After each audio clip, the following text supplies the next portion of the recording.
सिन्नर तालुक्यातील पांढुर्ली येथे धुलीवंदनाच्या पार्श्वभूमीवर वीरांच्या मिरवणूक मोठ्या उत्साहात ढोल ताशांच्या निनादात काढण्यात आली।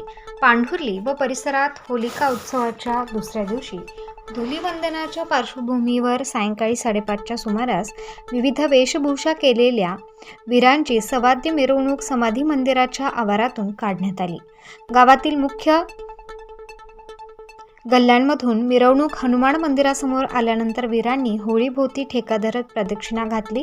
यावेळी सरपंच पंढरीनाथ ढोकणे, तुषार मोजाड, खंडू गवळी, किसनराव गवळी, माधव मोजाड, नंदकिशोर शिरसाट, संतोष ढोकणे, नारायण ढोकणे, विराम मोगले, प्रतीक देशमुख, विलास वाजे, संदीप वाजे, गणेश मोजाड, रामनाम सहाणे, सुदाम पवार, शंकर केदार, भगवान राहटळ, शुभम दिवटे आदींसह ग्रामस्थ मोठ्या संख्येने उपस्थित होते। विंचुरी, दळवी, घोरबड, बेलू, आगासखिंड, शिवडे, सावतामाळी नगर येथेही वीरांच्या मिरवणुका उत्साहात पार पडल्या। स्टार न्यूजसाठी वाल्मिक शिरसाट, नाशिक।